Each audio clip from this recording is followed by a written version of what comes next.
Get lost, ape. The words sliced through the crowded hallway like a knife.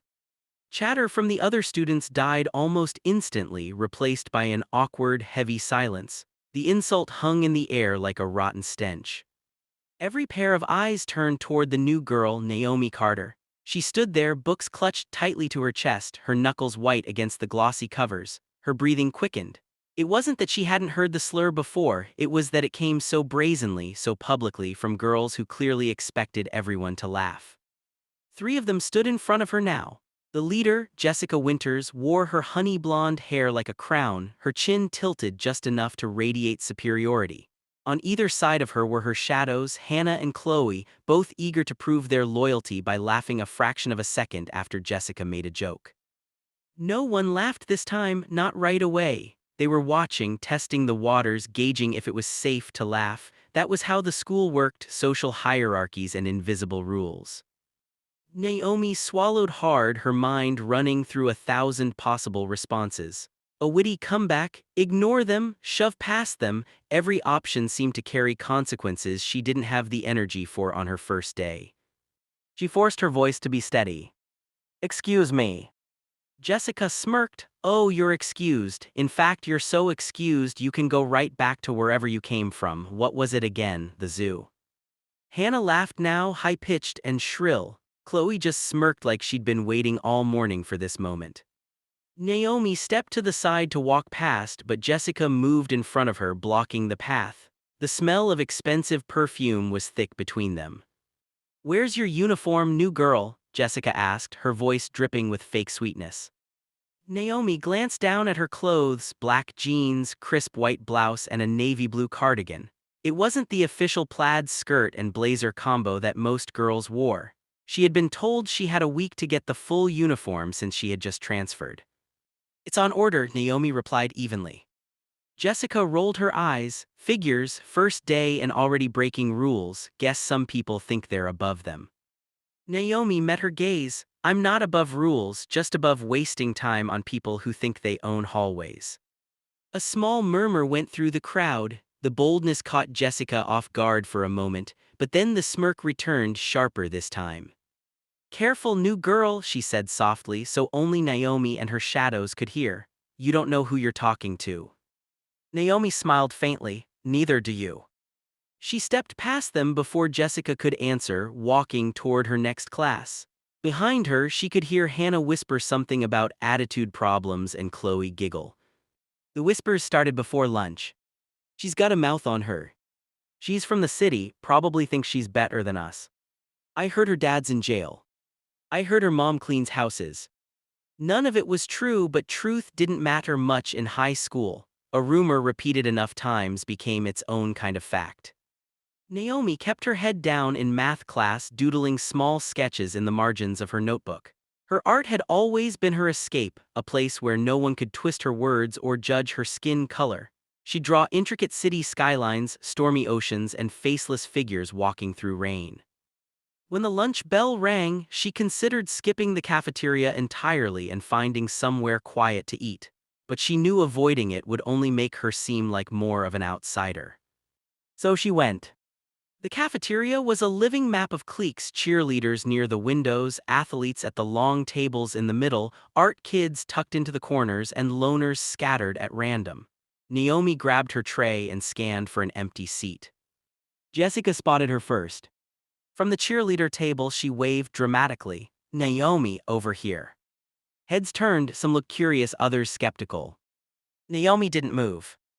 Jessica stood up and walked toward her, every step calculated. She reached Naomi's side, linking her arm through Naomi as if they were old friends. Come sit with us, she said with an overly bright smile. We were just talking about hair products. The sarcasm was sharp enough to cut. Naomi knew this wasn't an invitation, it was a setup, but all eyes were watching, waiting to see what she'd do. Naomi pulled her arm free. No thanks, I'm good. Jessica's smile faltered, then returned with a hint of venom. Suit yourself, just don't say we didn't try to be nice. She turned on her heel and walked back to her table, whispers following her. Naomi found an empty spot in the corner. She had barely taken a bite of her sandwich when a shadow fell over her. It was Marcus, a tall boy with deep brown skin and a calm, steady gaze. He dropped his tray across from her. "You handled that well," he said. Naomi looked up wary. "You mean not punching her?" Marcus chuckled. "Exactly. Jessica feeds on reactions. You starve her, she gets restless." Naomi studied him for a moment. "And you, are you part of her fan club?" He shook his head. "Nah, I've been on her radar before. Let's just say she doesn't like people she can't control." They ate in silence for a while, but Naomi noticed Marcus glance toward the cheerleader table more than once. She followed his gaze and caught Jessica looking at them, her eyes narrowing. That afternoon, Naomi found a sticky note on her locker. "Go back to the jungle." Her chest tightened. She crumpled the note in her fist and shoved it deep into her pocket. She wasn't going to give them the satisfaction of seeing her react. But that resolve cracked a little when she overheard Hannah in the girls' bathroom saying, "She probably came here on some scholarship for poor kids." Naomi stepped out of the stall, washing her hands slowly. "You should be careful about the stories you tell, Hannah," she said without looking up. "Sometimes the truth has claws." Hannah flushed bright red and muttered something before leaving. By the end of the week, Naomi was tired, not just physically but in her bones. She had dealt with racism before, but this was different. Here, it wasn't just ignorance, it was calculated cruelty. But what they didn't know, what no one at this school knew, was that Naomi's life outside these walls was a world they couldn't even imagine. Her father, Richard Carter, wasn't just wealthy. He was a billionaire tech mogul whose company's innovations had shaped global communication. Her mother was a philanthropist, funding scholarships for underprivileged youth. Their estate outside the city was bigger than the entire block Jessica lived on. Naomi could have arrived at school in a chauffeured limousine wearing designer everything. But she had insisted on blending in, wanting to be judged for who she was, not her last name. It was ironic, she was being judged anyway, just for different reasons. The turning point came on Friday. Jessica's clique cornered Naomi in the parking lot after school. The sun was low, casting long shadows. "Hey, Ape," Jessica called out, her tone casual but her eyes sharp. "We're having a little get-together tonight, you should come, it'll be fun." The way she said fun made Naomi's stomach turn. "No thanks," Naomi said, walking toward the bus stop. Chloe snickered, "Guess she's scared." Naomi stopped and turned, meeting Jessica's gaze head-on. "Not scared, just not interested in playing whatever game you think this is." Jessica tilted her head. "See, that's your problem, you think you're better than us, but let me tell you something, this is our school, people like you, you're just visitors." Naomi's jaw tightened. "Maybe, but sometimes visitors own the building." The words were out before she could stop them. She turned and walked away, leaving Jessica momentarily speechless. Marcus was waiting at the bus stop. He raised an eyebrow. "You know she's not going to let that go, right?" Naomi exhaled. "I'm counting on it." That night, Naomi sat in her bedroom, sketchbook open. Her phone buzzed with a message from her father. "Dad, how's the new school?" She stared at the screen for a long moment before typing back. "Naomi, it's interesting, might need your help soon." She wasn't ready to pull the curtain back yet, but when she did. Let's just say Jessica Winters had no idea how small her empire really was. By Monday morning, the atmosphere at school had changed. Jessica Winters wasn't just annoyed with Naomi, she was obsessed. Every hallway glance, every whisper in the cafeteria felt like part of a brewing storm. Naomi knew that the queen bee of Crestwood High wasn't going to rest until she put her in her place. What Jessica didn't know was that Naomi had stopped playing defense. She was moving to offense now. It began in English class. Mrs. Harrow assigned a group project, 2 people per team, presentations in 2 weeks. Naomi was halfway through flipping through the list of available topics when she heard Jessica groan dramatically. He Mrs. Harrow, do I have to be with Marcus? Can't you put me with one of my friends?" Mrs. Harrow didn't budge. "The groups are final, Jessica." Naomi smiled faintly. Jessica had clearly been hopping for Hannah or Chloe. Instead, she was stuck with Marcus, the one person at school who seemed immune to her games. Marcus caught Naomi's glance and mouthed, "This will be fun." Jessica's annoyance was fuel. The more Naomi saw her frustrated, the more she realized just how fragile Jessica's grip on the school really was. At lunch that day, Naomi sat at her usual corner table. Marcus joined her as always, but this time so did someone unexpected, Maya Patel, the top student in their year and the daughter of the school board president. Maya set her tray down casually, but her voice was low. "Word is you've been giving Jessica a hard time, I like it." Naomi blinked. "And you're okay with making that public?" Maya shrugged. "My dad's been trying to get her suspended for a year. Teachers are scared of her parents' money, someone new stirring the pot, that's interesting." It wasn't just lunch anymore, it was an alliance. Jessica noticed, she noticed. By Wednesday, she was back to her old tactics, snide comments in the hallway, whispers about Naomi's mysterious family, even slipping a note into Naomi's locker that read, "Money can't buy you class." Naomi didn't crumple this one. She folded it neatly, slid it into her notebook, and wrote underneath it in bold black marker, "But it can buy your house." She didn't show anyone, not yet, but she was keeping track. Every insult, every act of cruelty was another chess piece she'd later move into checkmate. On Friday, Naomi walked into the cafeteria to find her backpack missing. Her book, sketchpad, everything gone. A hush fell over the room. "Looking for this?" Jessica's voice rang out from across the room. She stood on top of a table, holding Naomi's backpack in one hand like a trophy. "Oh, don't look so upset," she cooed. "I was just curious what a girl like you carries around." She unzipped it and began pulling things out one by one. Naomi's notebooks, her lunch, a small velvet pouch. Jessica dangled the pouch between two fingers. "Ooh, jewelry," trying to impress someone. Naomi's chest tightened. That pouch wasn't just jewelry, it was a bracelet her mother had given her, a custom piece worth more than Jessica's entire car. "Put it back," Naomi said, her voice low but firm. Jessica smirked. "Or what?" The room was silent. Naomi walked forward slowly, each step deliberate. When she reached Jessica's table, she looked her straight in the eye. "I said put it back." Jessica tilted her head in mock thought. Nah." She tossed the pouch to Hannah, who caught it clumsily.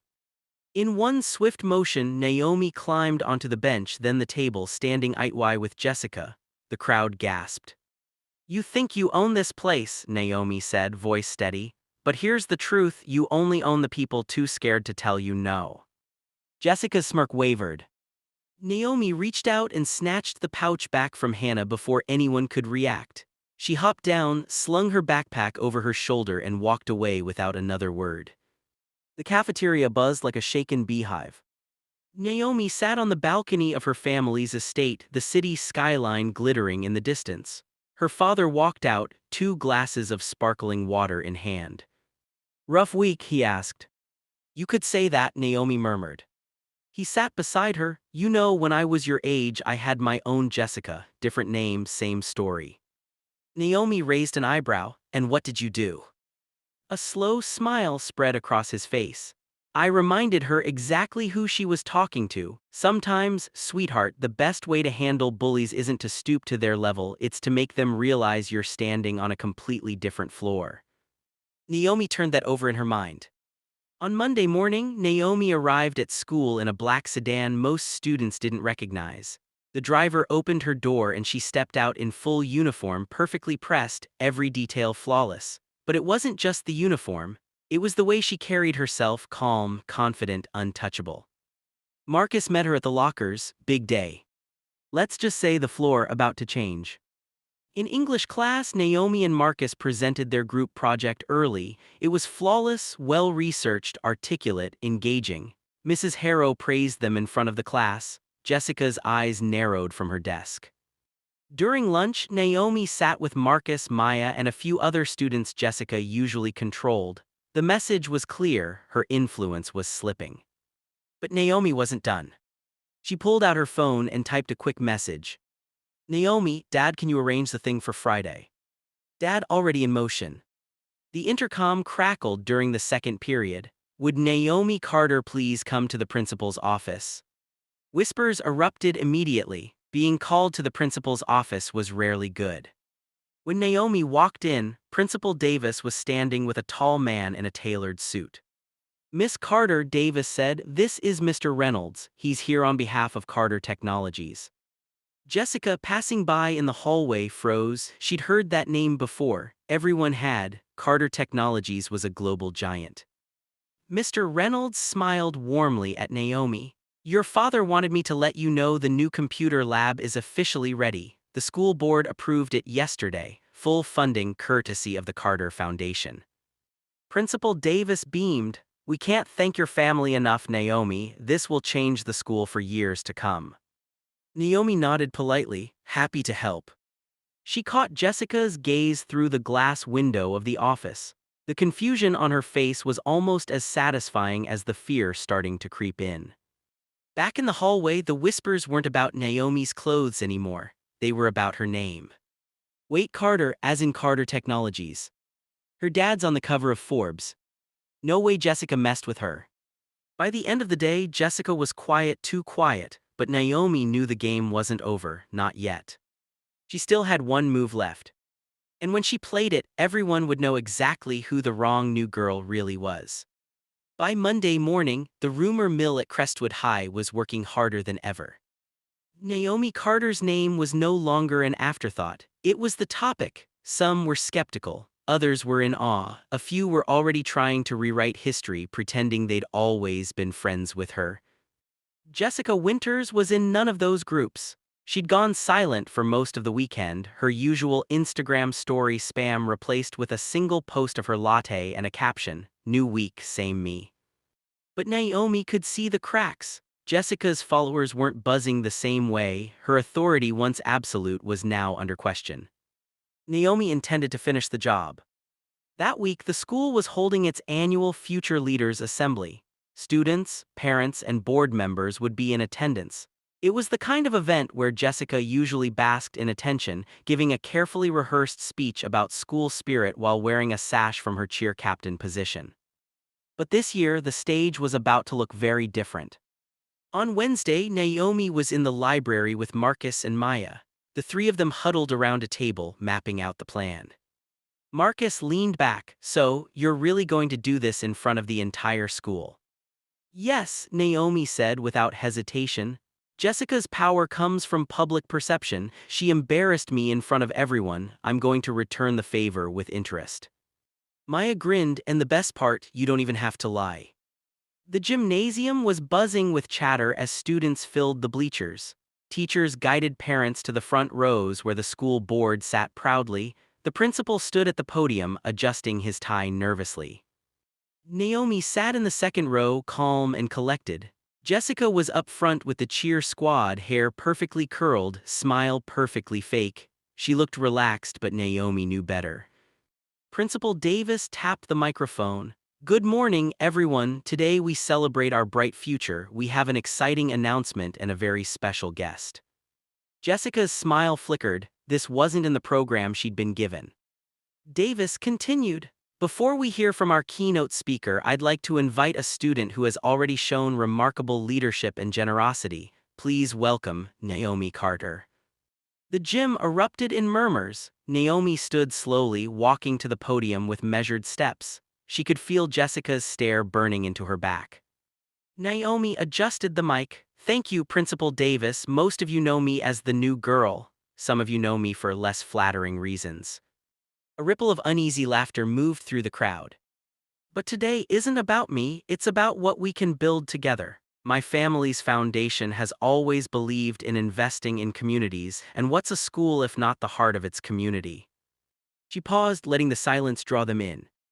That's why I'm proud to announce that Carter Technologies will be funding not just a new computer lab, but also a full scholarship program for Crestwood students to attend the university of their choice, starting with the graduating class this year.